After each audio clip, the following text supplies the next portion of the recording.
Hey everybody, welcome to another episode of Cash That. This is your host, Joe Dellera, and welcome back to the Money series. So this is a series, we ran it last year with Brandon Anderson. He was very helpful for me because it was when I was on my honeymoon and I got to put out content for you guys. But this year, what we wanted to do, because we wanted to come back on this, is we're going to lead our way a little bit up to really the start of the NBA season. And for those of you that didn't tune in last year, we do a couple of different things. We talk about some of the hidden contract details. We talk some about the best contracts, the worst contracts, and some of the hope rankings. So those are rankings basically for the next couple of seasons for these teams. And it's not just necessarily a look at this year, but it does help frame some of the thought process of like, all right, like what could this team be doing? Like what are their motivations coming into the season? How do we think they might react with some of these contracts that they either have, they don't have, and so on and so forth. So Brandon, it's obviously a pleasure to have you back. And well, before I introduce Brandon, if you are new here to the YouTube channel or Spotify, whatever, like, review it, subscribe right there. It's really helpful for us, and it's going to keep getting you better content as we keep going. But Brandon, how you doing today? Man, I'm doing well. I wore my green shirt today for the Money series. Probably green for Celtics too, as we will get to on any number of topics with us. And man, it's a big NBA morning. Woj dropped the last Woj bomb this morning. Woj retiring to St. Bonaventure. How you feeling with the news? That was crazy. I mean, it was like, I'm a little sad, obviously, because I feel like I always grew up on Woj bombs. So it definitely is a little bit interesting. It's going to be, I think, even more interesting to see like who fills that void, because Shams, his contract's about to be up. I think it ends like later this year. You wonder if ESPN's gonna maybe float like a Godfather offer to him to try to get him. Are they gonna fill him in with a combination of Bontemps, McMahon, like what the situation is? I don't know. Maybe Chris Haynes can report on somebody besides Damian Lillard. I don't know. But how do you feel about it? I mean, I don't know who's gonna ruin the draft for us anymore. Like, do we just gotta watch like plebeians, or just like see the picks as they happen? Like, I don't know. I'm a little jaded. Like, I'm just tired of all like the breaking the news cycle, everyone fighting over each other to get to be the first one, like at the sake of reporting. But I'm not foolish. Like, this is not going to change that race. So it's just going to change the hands of who gets to try to be first on everything. It is weird. Like, nobody else is going to be a Woj bomb, Like, there will have to make like a new term for it. So I think that's the part that I will miss the most. I know. And I saw a tweet, and it was funny because it was like, can you imagine how stressful Woj's job was, that he's like, I'm going to take a step back and be the GM of a collegiate program. Like, it's insane. So, yeah. Really good for the Bonnies, though. Obviously great. Yeah, I don't know if you're getting anybody better than that to kind of run your program. So that's really true. Cool. I like that Woj broke his news. Like, it feels right that this happened like an hour before the Money series. It's like this is a direct reaction to the final Woj bomb. It's perfect. So it is going to be interesting. I feel like I'm going to have notifications on for a lot more reporters now, because like before, if Woj didn't get it, Shams usually got it. And even if they didn't, they were only like 3 seconds behind anyway. But now, you have to get some more of those beat reporters on. So we get the guys in our Slack that like drop in the breaking news, like drop the link in. It's like, bro, we all got our notifications on. Like, we all know the news already, but maybe not. Maybe that will be where I'll get my news from now on. Yeah, like the odds that I have my Slack notifications on, but not my Twitter notifications are low. So it is a little funny there. All right, so we're going to start with hitting contract details for this season. And we have a laundry list of players that have like some really interesting nuances. And like I said before, with these hitting contract details, it really can influence how not only a team approaches the season, but how they approach that particular player. And then like, what is their value in the trade market? How good of a chip is that really if there are some quirks to that contract? So Brandon, when you're looking at this, we have a lot of new contracts. We have some guys that are still on their old contracts. What was one of the contracts that really stood out to you off the bat as saying like, this is a wild contract, and I think it's really like maybe they're a little bit extra valuable, or it's definitely just like an interesting quirk to the contract? Yeah, this is something I always like to look at every summer. Like, of course, we get the Woj bombs, right? We get all the breaking news of like X player has signed for so many $1 million, and we got to get the agent's name in there now, of course, now too. And we all react right away because that's the fun of July 1st or June 26th or whatever date we're choosing now. But the number that gets reported very frequently is not the real number. There's something hidden about it. There's something that comes out like, oh, okay, there's an option on here. Oh, this is actually a different looking contract. And like we already all, rained down fire on how terrible the contract was 3 days early before we come out with that. We kind of forget about the details later. And I think you can tell a lot about what you think about the team here, what the team is doing, about the player. So easy example, just starting out. We've got 10 of these to go through. Not a very fun player to start out with, but Miles Bridges in Charlotte. 3 years, $75 million. So that is the deal that he signed. Now, the hidden detail here is the first year, he's at $27.1 million. The final year of the deal is going to be at $22.8 million. So why is that notable? Well, most contracts start lower and then go higher over time because that's the direction the cap is moving. The cap is going up ungodly amounts of dollars every year. So Charlotte's like, well, we're not good right now. We got money to burn. Pay more now. Make the contract go the other direction with raises the other way. There are rules to how much you can do that, but they, max the rules in their favor the wrong direction here. And so what that means is if Miles Bridges turns out to be good again at some point and very valuable, he will get more and more valuable because to have a potentially like second or third banana star on a $23 million deal 3 years from now is pretty good. And suddenly a tradable asset and, spend some time since other things may have happened with Miles Bridges at that point.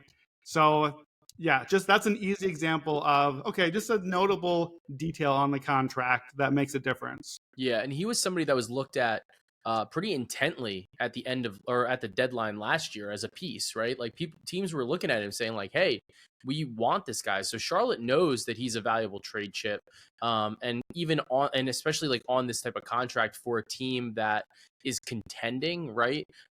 Having that declining value, I think, would be even more valuable because you're looking at teams that are going into the luxury tax. They're going higher and higher and higher into the spending, and having that declining value could save them dollars later down the line.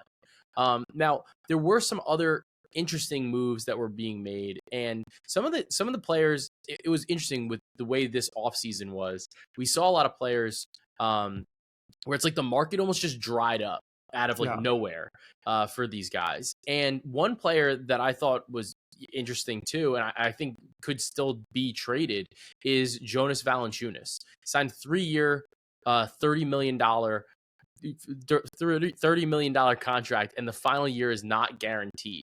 Now, when you're looking at that contract, how did you value that? What do you think about J-Val?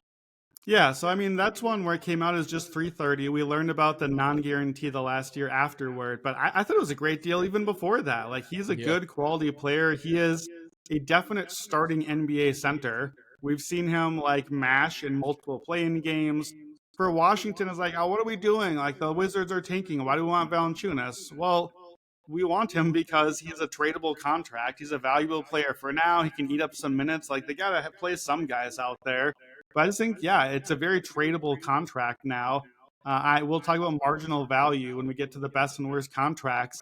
This Valanciunas contract is actually was in contention for my top 20-ish best contracts in the league. Like I think there's $15 million of marginal value here on the deal. And really there's no risk because they can just get out of it on the third year. And probably what this tells me is maybe he comes that direction to another team this year. But I think maybe it might be more a year from now because you can trade this $10 million deal and then just cut him if you don't want him. So it's an easy salary ballast in a trade where you get to include the salary but not actually take on the salary later, which is always valuable in trades too. So again, little details for not the most important player in the NBA and certainly not the most important team. But that's the sort of stuff we're looking at here. Yeah, and he's somebody that I think is going to be on the trade market. I know, he was a name that's been tied to the Knicks to a degree. The Knicks, obviously, the news just kind of came out, and I talked about this with Tommy Beer about a month ago about Randall potentially playing the 5, maybe seeing a little bit of OG at the 5 for a couple minutes a game. And it seems like the Knicks are committed to that based on what the reporting is, the comments made by Tibbs. But I also think that, the history of Mitchell Robinson, what his injury history looks like, Valanciunas is a guy that I could totally see them going after, being like, hey, here's like one of our fake first round picks, send him back to us. Like we would love to have him, and maybe that's something that works, especially at that dollar value. It's not too hard to go and get somebody like that.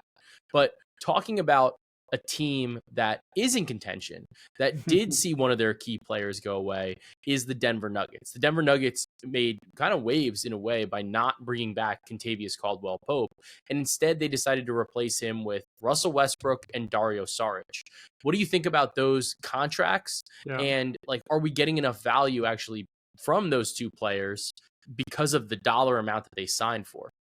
Yeah, so I think what's interesting on these guys, like Russell Westbrook, it looked like was going to be a minimum player, right? Like the market was dried up and gone, and Denver was sort of fighting against nobody to get him, it seemed, especially when he said that's where he wanted to go. Like we waited like an extra 2 weeks for the signing to happen.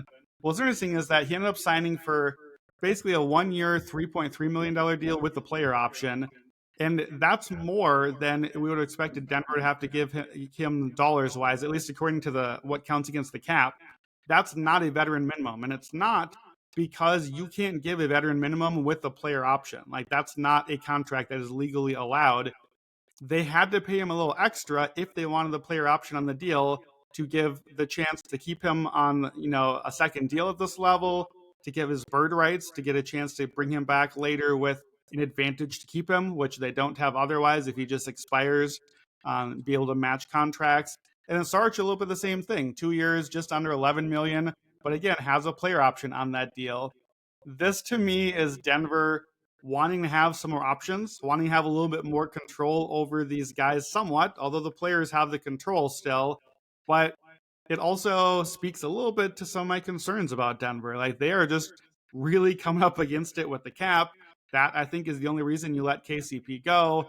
And now you're paying a little extra for these guys, but you're paying extra because you don't have the money to pay other guys. And I think that like the Kroenkes are struggling a little bit. And we'll get to MPJ and Jamal Murray in the contract conversation. This is just another sign that, like, I don't know, like let's not blow this Jokic thing. There are troubling little breadcrumbs here with Denver. Yeah, and Denver, to a degree, maybe you could say like, well, maybe they let KCP go because like they need to see what they have in Watson and Strother before they get to like an extension type of conversation for both of them. But at the same time, you have a window to contend. Like KCP is exactly that type of player that you normally go and get to put alongside of a contending team, like a superstar, like a Jokic, and instead you see him go to the Orlando Magic. Now, looking at some of the rookie contracts, right? Everybody's like, oh, like, it's pretty structured. Usually, the first pick makes X, second pick makes whatever. And then like later on the draft, like towards the end, you're seeing a lot of non-guaranteed deals. You're seeing some two-way, like, I guess not really two-way contracts, but you're seeing like shorter contracts, like really low minimums, not a lot of money guaranteed. Insert Bronny James. Interesting contract here. What did you take away from the Bronny contract besides the fact that, like, he obviously got a better contract because LeBron's his dad? I don't think anybody's saying that, but like, what did you think about this contract in general? Yeah, first round contracts, you pretty much just have to get the contract that's on the table. Like, there's very little wiggle room on that. Second round, teams have a lot more options. And we've seen a lot of times, like Jalen Brunson. You know this very well. Jalen Brunson signed what was a shorter second round deal coming out of the draft, and it cost Dallas an extra year, an extra team control, and it cost Dallas Jalen Brunson, as it turns out, much to your happiness there as a Knicks fan. So Bronny signs a deal that is 3 years, $5.5 million plus a team option. But not only is there a team option for that fourth year on the deal, the third year also has just a small guarantee on it, just over $1 million, which, for LeBron, nothing. For Bronny, perhaps a little bit more useful, the extra $1.3 million there. Yeah. To me, my takeaway there is, okay, look, we paid a little extra for Bronny. Let's make LeBron happy. Maybe we got a shared bank account somewhere along the way. That's fine. You've done your thing. You've earned it. The third-year guarantee maybe gives me a little hint, maybe, on what LeBron is thinking timeline-wise. That, like, to me, that's a deal where this is a 2-year deal. It's reported as a 4-year deal. It's not. It's not going to, like, the 4 years are not. If Bronny becomes a good player, great. We'll happily keep him around. We got some control here. I'm not really sure that's what we're expecting, this, like, star young player here. So it's just kind of a win-win. Bronny gets paid, give him an extra $1 million. but probably this is just a 2-year deal. And then LeBron maybe goes out after 2 years, and then we can kind of move on from Bronny and just start fresh after that. So just, maybe a little hint about the LeBron timeline, big picture. Yeah, and also too, it's like at that dollar value, right? Like that's kind of a number where even if he's like very, very like okay, like back of the bench depth, like an Antetokounmpo brother type of deal, like at that dollar number, you might just keep him anyway, and then Sure. like that can kind of like help. Really, it can kind of help massage some of the like, well, you're only in the league because of your dad, and like maybe it like that's really what it is, but at the same time, he's still getting paid like $1 million to be on the team, which is still pretty sick. So now on the opposite end of the spectrum, when players obviously when they make all NBA, it dramatically changes the dynamics of the contracts they can and can't sign. But it also has an effect on some of the contracts that have been signed.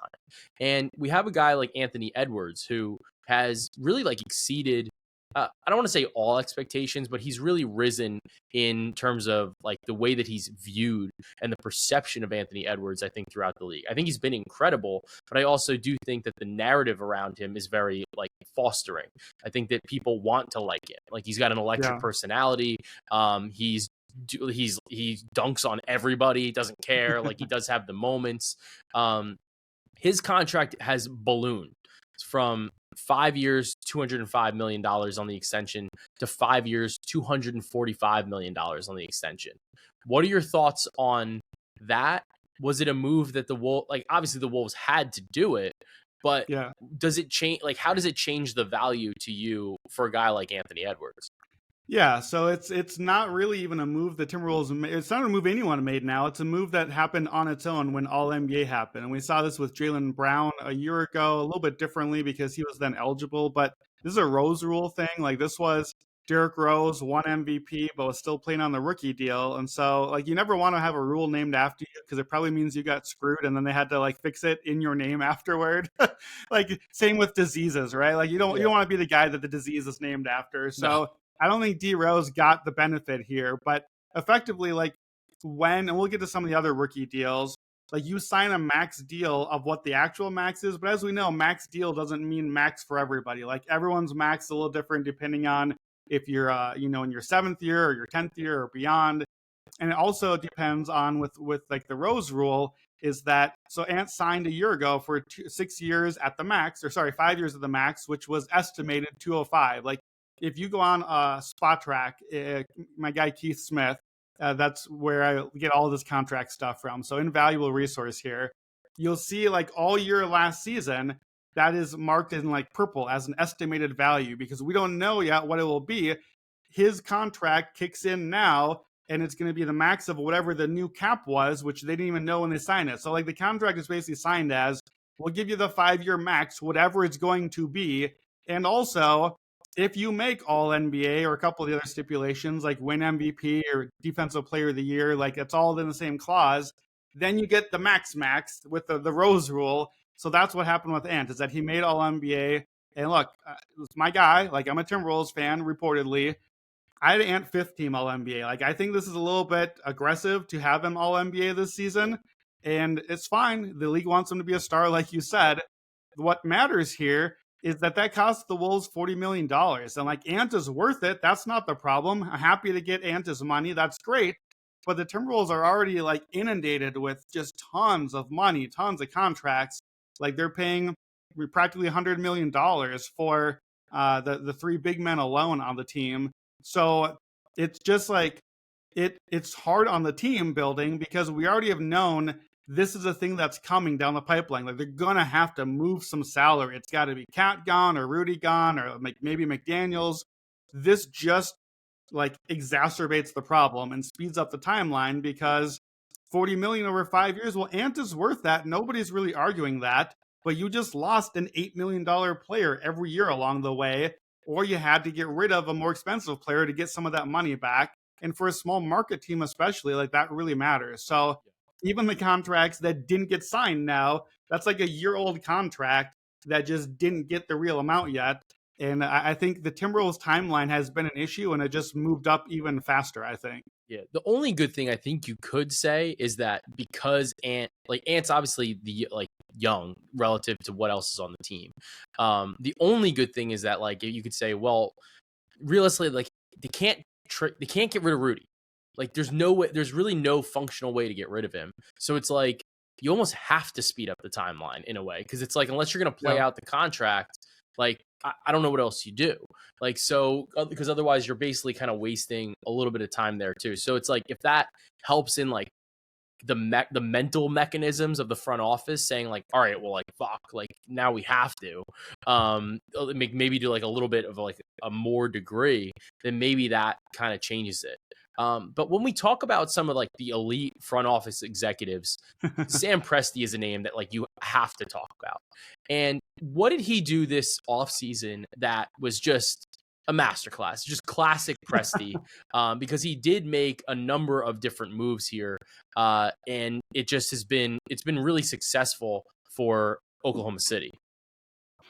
Yeah, I mean, just the little guys on the list, like Isaiah Joe and Aaron Wiggins are the guys I had my eye on here. So these are the sort of deals we're talking about. Like I mentioned with the second round pick deals, you can kind of choose your own adventure with them.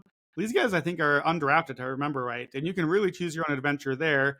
And what happens is most teams choose an adventure of I'll pay you the cheapest nothing contract, and that makes sense because you're probably not going to stick in the NBA. But if you have a good eye for who you're getting and you believe in your team's ability to develop guys and turn them into valuable players, you do the opposite. And especially if you're OKC and you've got money to burn, you can, do like a 4-year deal at the max of an undrafted player effectively, and you're getting like a 4-year, $7 million or something like that. And suddenly you got these dudes, Isaiah Joe and Aaron Wiggins, who are playing like actual rotation minutes for the 1 seed in the West. Like you are a valuable player if you are in the rotation regularly. Isaiah Joe is as good a shooter as anyone in the league right now. Aaron Wiggins is just kind of an all-around valuable player. He brings some size. He's on the wing. He's my favorite Wiggins, certainly at this point. And so what happened here is Presti had these guys both under a contract for cheap dollars again next year. Could have just wrote it out, but again, that's not the Sam Presti way. He gave them a raise instead and signed them to longer deals, but still valuable deals. So Isaiah Joe, 4 years, $48 million with the team option on the end. So team option always means team friendly. We get control. We've got options here. Aaron Wiggins, 5 years, $45 million. Like this is a valuable wing player. Every NBA team can use Aaron Wiggins in a rotation. Even if it's at the back end of your rotation, you're still playing that dude.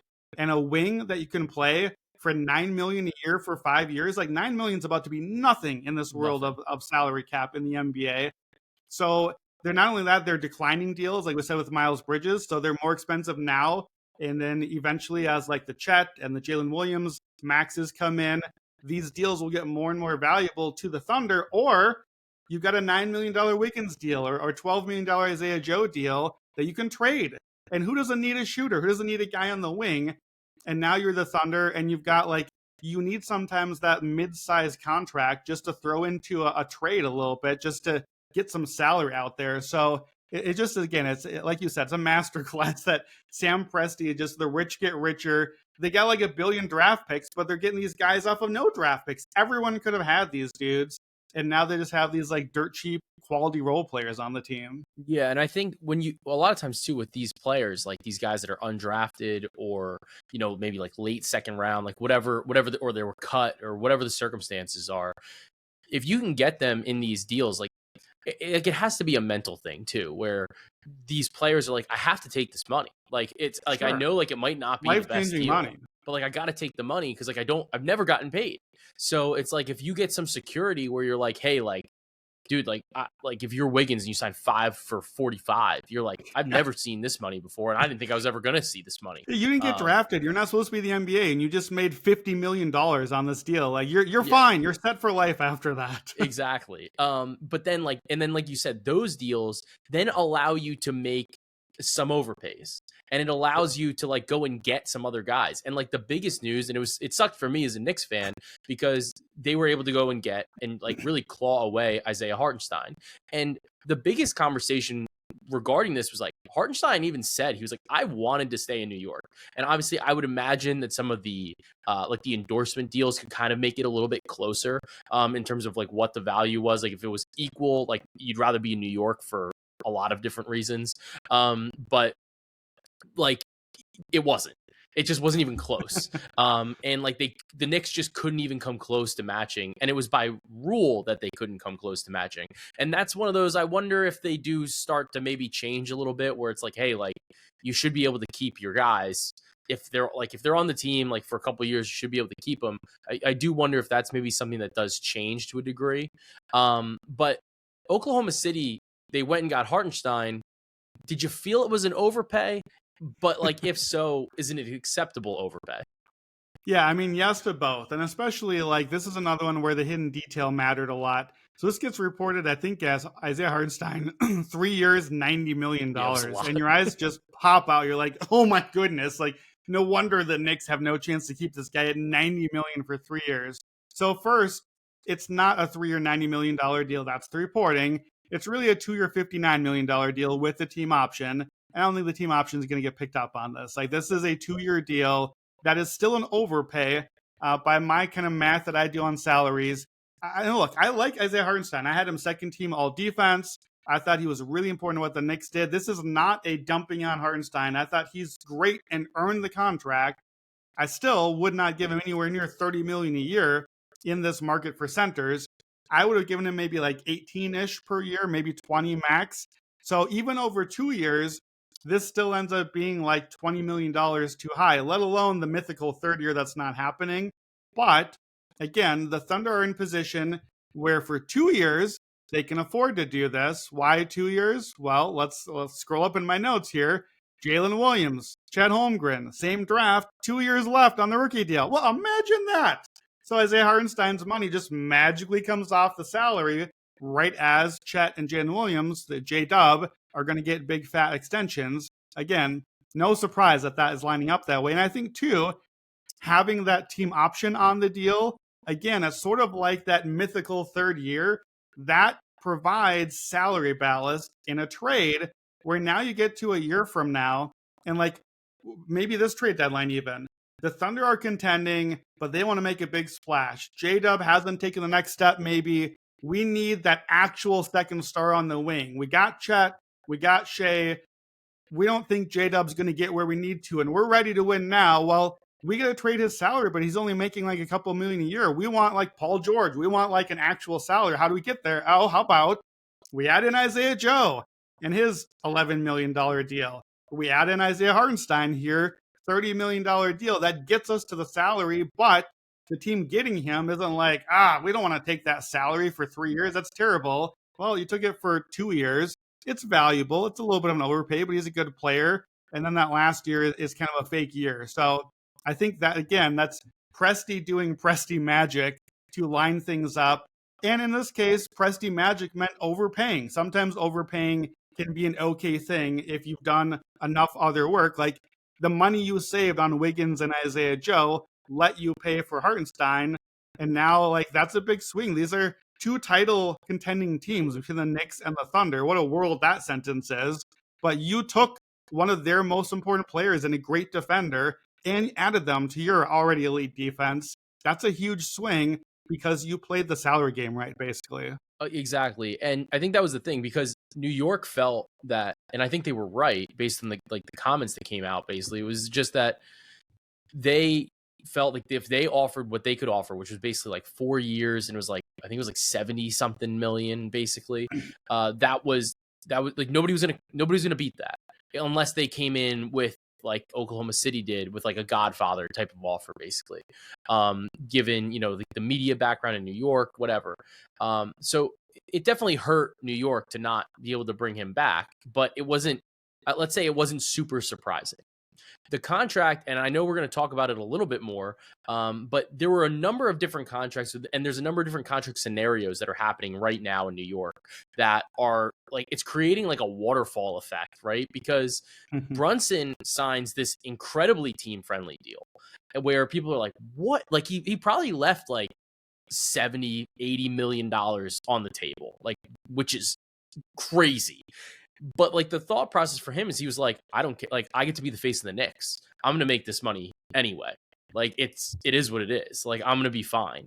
You have Mikal on like a decent deal right now, but he's definitely going to be due for an extension. So you're saving a lot of money between those two players in the immediate, and then a couple of the other role players as well. OG Anunoby, you had to keep because you gave up everything to get him. So like he kind of had the Knicks by the balls. And like instead of just extending him basically like right when they got him, because like that was what I think they knew they had to do all along. He just went off and the Knicks were ridiculous with him in the lineup. And then he knew at that point too, like, hey, you really need to pay me. We just showed New York like what I can do with this defense, what I can do when I'm here. 5 years, $213 million, really expensive extension. What are your thoughts on like the way the Knicks have kind of constructed the roster between like the really good savings and then like a gigantic contract for somebody that's never made an all-star team?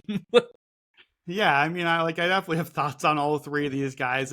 To me, like Jalen Brunson gets to be the face of the Knicks. Jalen Brunson also gets to play with his friends, like right, like he wins a championship, and now he gets to bring the band back together and just have a great time living in New York as the face of the New York Knicks, playing with his buddies.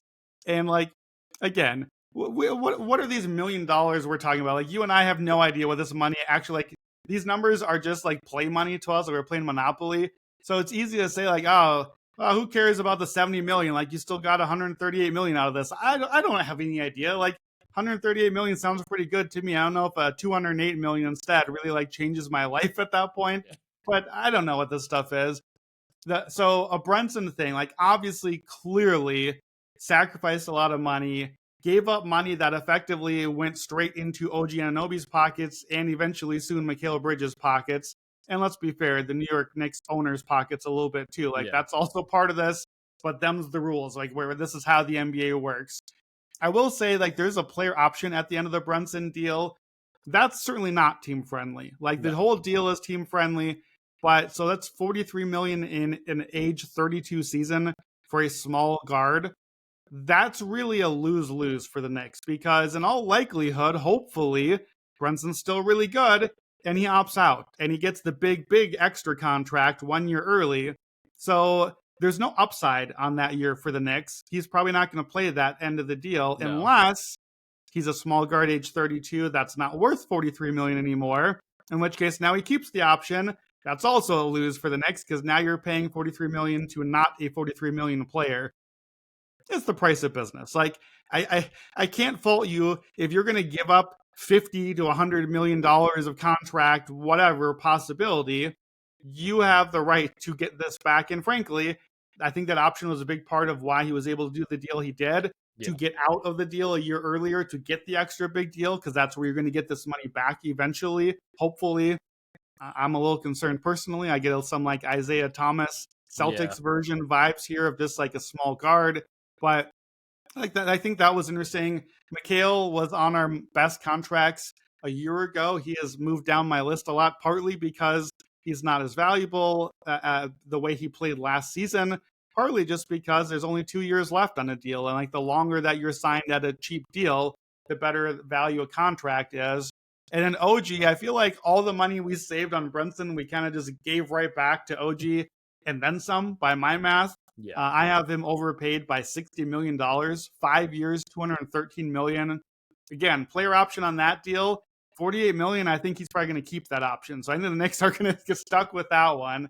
But you're right. Like they had to pay him. Like they had to keep him. They made the big trade. To me, my takeaway is the Knicks the Knicks paid too much actual money to OG, and they paid too much trade assets for Mikal. But they were able to pay that too much in both parts because they got Brunson, because they have these other valuable contracts. So, this is your team. I know you've got thoughts on them. Spoiler alert, when we get to the worst contracts and the best contracts, some of these names will be coming back up again. Yeah, I'm going to have more words to say on this. And like everybody that's listened to this podcast has heard me talk plenty about the Knicks. But it is kind of one of those scenarios where I was looking at it and I'm like, well, like, yeah, you kind of had to like for a lot of different things. It's like these are the ways that you can improve the team. This is the direction that they decided to go in. And when you're shooting at the Boston Celtics, you kind of got to get a team that's good to match up with the Boston Celtics. And getting all these rangy wings is probably the best way that you can go about trying to do that. So really interesting scenario for the New York Knicks. And then like obviously we talked a lot about Presti. We're talking about Leon Rose here. One other GM is always like in the news, and this is like a little bit of a smaller deal, but Daryl Morey did like kind of do a little bit of magic with KJ Martin. Yeah, I mean, KJ Martin, I think the magic is on KJ's side on this one. So he gets signed for 2 years, $16 million. Look, KJ Martin's not an $8 million NBA player. I'm not really sure KJ Martin is even much of an NBA player at this point. This is a walking trade exception. This is, hey, you know what? We're going to need some mid-range salary to throw into a deal at some point to get some other player. Probably not a big swing because the Sixers already made their big swing with PG. You've got him, you got Maxey, and you've got Embiid, obviously. But you're going to need to bring in some other depth on the team. And I don't think KJ Martin is meant to be the answer. He's just a guy that can go out in a trade. Now that they're so up against it, they have very few options in trades. They've got to match salaries and get pretty close there. So $8 million salary. Congrats for being around on the roster, KJ Martin. You just got like a free $16 million for being in the right place at the right time. Be better if it was Aaron Wiggins or Isaiah Joe. So you're actually like worth the dollars that are happening here. No slander meant to Kenyon Martin's kid, but it's like right place, right time. He's not going to end the 2-year deal in Philadelphia. That's what your takeaway on this. This is a trade exception that you're going to see moving at some point when Philadelphia needs a different salary coming in and they need an $8 million filler. Welcome to KJ Martin, $8 million filler. Hey, yeah. So sometimes you just gotta make those deals like that. But then Pretty speaking good of life. players, I'm happy. Anyone listening, I'm happy to be your $8 million filler. Just let me know. Hit me up on Twitter. yeah, sounds great. Sounds great. But speaking of players that do belong in the league, we did have some big rookie max contracts that came in. Cade Cunningham, Evan Mobley, Scotty Barnes, Franz Wagner. How do you rank these deals? Like, are you ranking them really kind of on value or like what? It's tough because it's like these are all generally good deals, I think, but it's just a matter of like how good is the deal, because you're getting these guys, they're young, they're obviously super talented, they're generally like top draft pedigree. Like, how do you rank these? What do you think? What are your thoughts on these?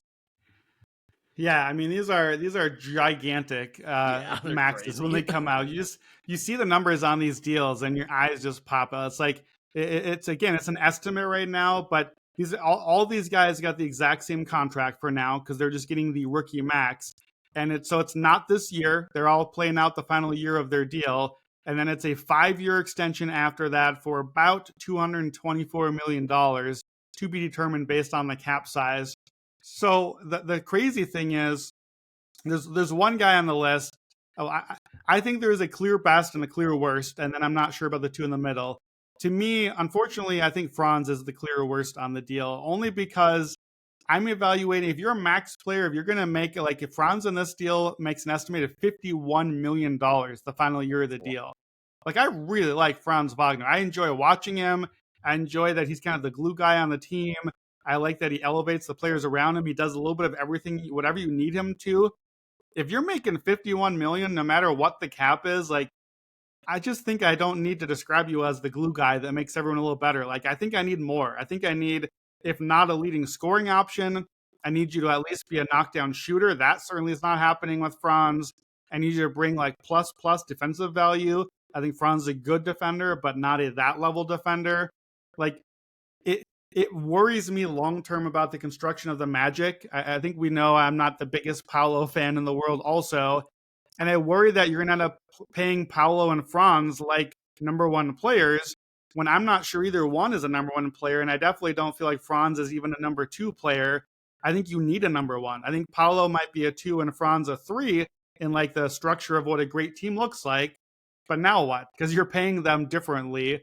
So to me on these max deals, like you're projecting, none of these guys right now are worth that price if they stay what they are right now 6 years from now. but they're all still young. They're also going to keep getting better. We hope. That's kind of the idea here. So to me, the other end is like, okay, rank the deals. I got to swing for the guy that I think has the biggest upside, the biggest like title swinging upside. Now, I thought that would be Evan Mobley at the draft. This was my dude. I wanted him number one on my board, but I couldn't quite get there. I had him like 1B effectively.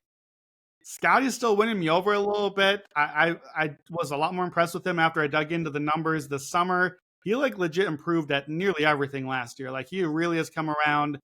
I love him as a player. I worry about the team building part around him with his lack of shooting and need to have the ball. To me, still, I'm happy to still stake out a claim on Cade Island. Cade, to me, is the deal that I like best of the group. He just really, really stepped up toward the end of last season. Back half of the season made a huge leap, especially on threes. The volume and the 3-point percentage went up. And now I think Fred Vincent is in town, so I should keep moving that direction, the shot god.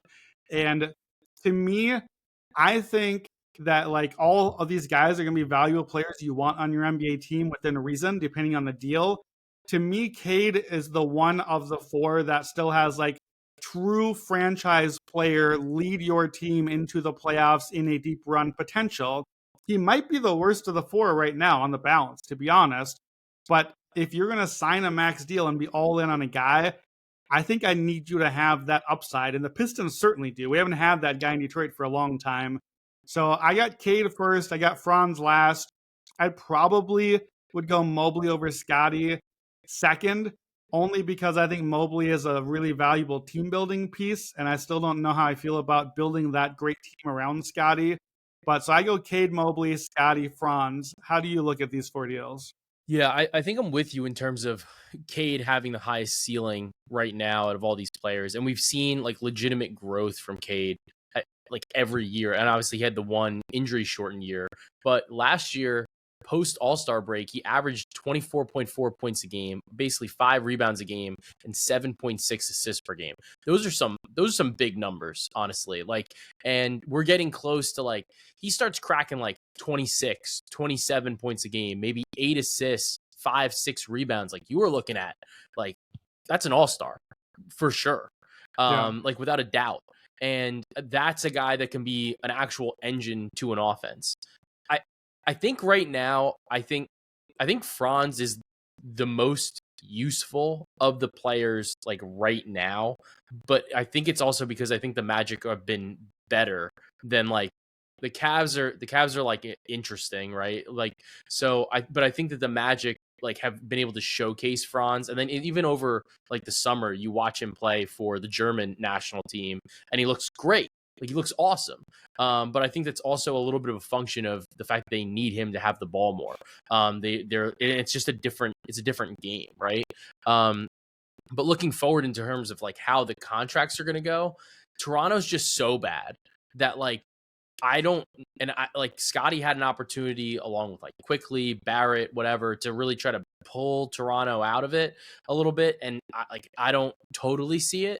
With Mobley, it's just like, dude, you got to play the 5. You have to play the 5 or you have to start shooting some threes. Like you got to be taking like 5 a game, maybe making 2 like that. Like that's really what the difference is going to be. And I think that like, that's still like a tough ask because we're saying like, hey, either play the 5 or shoot threes or do both. That would be great.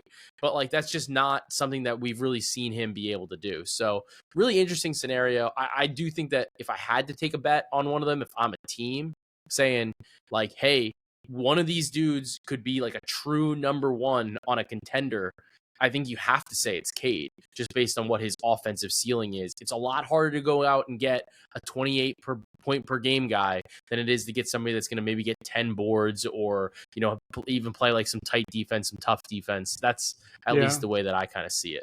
Well, it's not just the points. Like, you know, like both of us are going to not just be like counting numbers, yay guys, but it's like the advanced metrics really took a leap too. So I'm trying to pull this up here. So Cade, after the All-Star break, 2.5 threes a game, 40%. So that's volume. That's like a real shot. And then, so before the All-Star break, Cade was at -1 BPM on Basketball Reference, where you and I are ambassadors for our favorite site. I'm literally looking on it right now. -1 BPM, right? Like that is you're hurting the team as a -1 BPM, sub 54% true shooting. This is the sort of volume that's not good. This is a volume that makes the Pistons bad, basically. Yeah. Post All-Star break, or 56% true shooting. Still need to get better. Still need to see our finishing numbers go up. 4.0 BPM. That is a ginormous leap. Like 4.0 is a legit all-star player, and a player that at this age, like at the end of your rookie deal, is you're moving toward possible even like MVP contention if you're a player at that range. You're a ways away still, but it was a huge swing. Offensive rating, Cade before the All-Star break was at 103. Post All-Star break, 112 with his possessions. So again, that's still not great. We've got like guys that are 120s and even 130 for the top guys, but it's a huge step forward. And I think especially as tough as his career started and the injuries and just the rough team around, I think that is really promising. And I wanted to get there on most improved for Cade because I think he fits the formula really well. Yeah. We've given it to top draft picks, and he already kind of made the leap that we don't normally see. Like, we haven't seen voters reward you for the leap that happened the year we get the whole year of it. The problem is you usually have to win games also, and I don't think the Pistons are quite there yet, even if Cade does continue to make that leap. So I don't know them there on most improved. I know Defensive Player of the Year for Mobley is something that you've been looking at. These are fun guys. Like, these are guys we're going to be talking about a lot. I'm happy to have all four on my team. To me, Cade is the one that I'm kind of back in, right? I think I'm ready to give him one more shot to be my franchise guy. Yeah, I think the number on Cade is interesting. He's like, I'm seeing some 29s to 1, like 29-1, basically for him to win most improved. So the number is close. But I do think that, maybe he's somebody that we can buy in on later, or like, honestly, like you don't have to bet all these guys for awards. Like you can just bet on them to, like play great, like make some more threes. And those are some of the options that you can take to back a guy like Cade Cunningham. All right. So that's going to wrap up our hidden contracts detail portion of the money series. Stay tuned in the coming weeks for the next couple parts. We're going to do worst contracts, best contracts, and the hope rankings. Brandon, thanks for doing this, and we will see you back shortly. Thanks.